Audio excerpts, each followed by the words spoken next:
To our active 80-somethings and lively 90-somethings, the expanded Centenarians Act confers upon you the thanks of a grateful nation that you have made strong and stable through your labors. Each of these laws encapsulates the merits that the Bagong Pilipinas upholds toward building a stronger nation. For example, the Tatak Pinoy Act is about investing in Filipino competence and talent. That genius and gift must be supported, not by exhortation alone, but by true, tangible support. Tatak Pinoy is more than a branding exercise. It is about incubating and incentivizing great products that deserve to carry the Made in the Philippines trademark.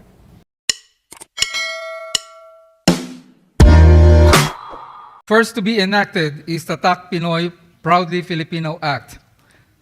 The President may now proceed to sign the enrolled copy of the bill.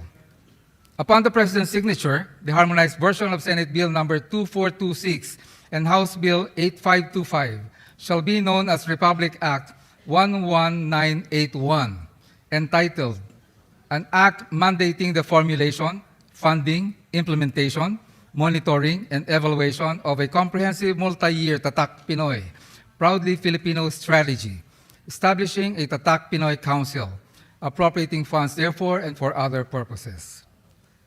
The law strengthens government partnership with the private sector towards encouraging, supporting, and promoting Philippine goods and services that will be made increasingly diversified, sophisticated, and globally competitive.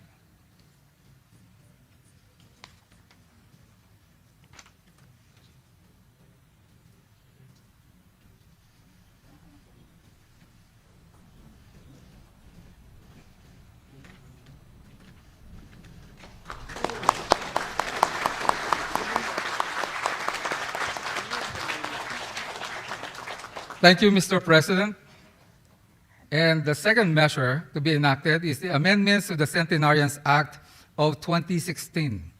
Upon signing of the harmonized version of the Senate Bill number 2028 and House Bill 7535, it shall be known as Republic Act 11982, entitled An Act Granting Benefits to Filipino Octogenarians and Nonagenarians, amending for the purpose Republic Act number 10868, otherwise known as the Centenarians Act of 2016, and appropriating funds therefore.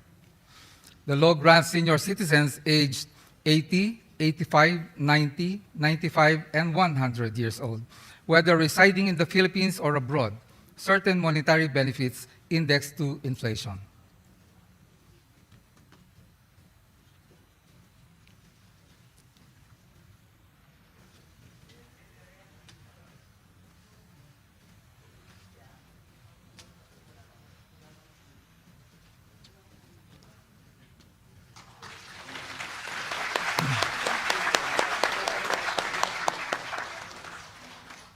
Thank you, Mr. President. May we request the distinguished witnesses to please go back to your respective seats.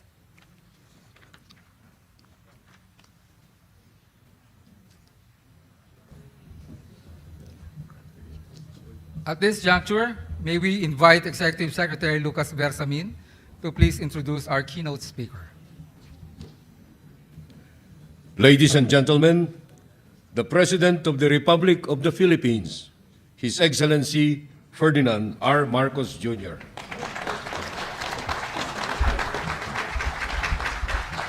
Thank you very much to our Executive Secretary, Secretary Luc Bersamin, for your introduction. Senate President Mig Subiri, and the members, please take your seats, and the members of the Senate that have joined us here today. The Speaker of the House of Representatives, Speaker Martin Romualdez, and the members of the House who have come to join us today, the honorable members of the Cabinet, my fellow workers in government, distinguished guests, ladies and gentlemen, good morning. Today, it's my honor to sign into law two bills which do not only honor two key sectors of society, but mandate measures that protect their rights and promote their development. Two creative minds who boldly set out to transform their dreams into products that win markets and accolades, the Tatak Pinoy Act provides the impetus that will nurture innovative and inventive ideas. To our active 80-somethings and lively 90-somethings, the expanded Centenarians Act confers upon you the thanks of a grateful nation that you have made strong and stable through your labors. Each of these laws encapsulates the merits that the Bagong Pilipinas upholds toward building a stronger nation. For example, the Tatak Pinoy Act is about investing in Filipino competence and talent. That genius and gift must be supported, not by exhortation alone, but by true, tangible support.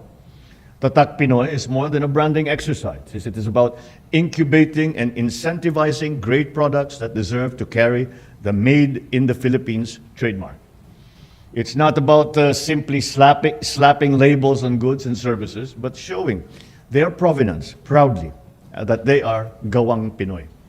It is about creating products and services of the highest quality, because Tatak Pinoy is also about excellence. And as a seal of great workmanship, it must only be applied to those that meet this high standard. And as such, we shall give preference and priority to our products. The expansion of the coverage of the Centenarians Act is a homage to the Filipino trait of compassion, and in our culture, none are showered with more kind and loving care than our elderly. Under the new law, Filipinos, upon reaching the age of 80, shall receive a cash gift of 10,000 pesos in every 5 years thereafter, and upon reaching the age of 85, 90, and until 95. We do, after all, stand on the shoulders of these giants. But they deserve more than cash in an envelope. What they should get is the support infrastructure that every society owes to its graying population. There were already close to 10 million seniors 2 years ago.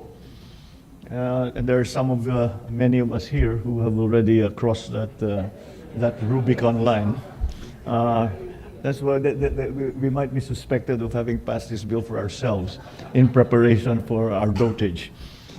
But as this demographic enlarges, the societal facilities that attend to them should be expanded as well. When we think of the future, it is not just about, as Hubert Humphrey once said, those who are in the dawn of life, our children, but also those in the twilight of life, our elderly. So I would like to congratulate the House and the Senate for the laws that we have enacted here today. It proves once again the tenet that bicameralism was designed to bring together the brilliance of two bodies through compromise. Again, congratulations to everyone. Maraming salamat. Mabuhay ang bawat Pilipino. Mabuhay ang bagong Pilipinas. Maraming salamat po sa inyo lahat. Magandang umaga po sa inyo. Thank you, Mr. President.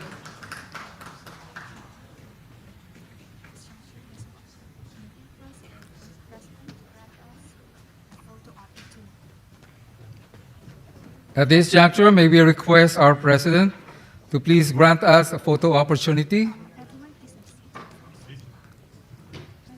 Kindly be seated.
you.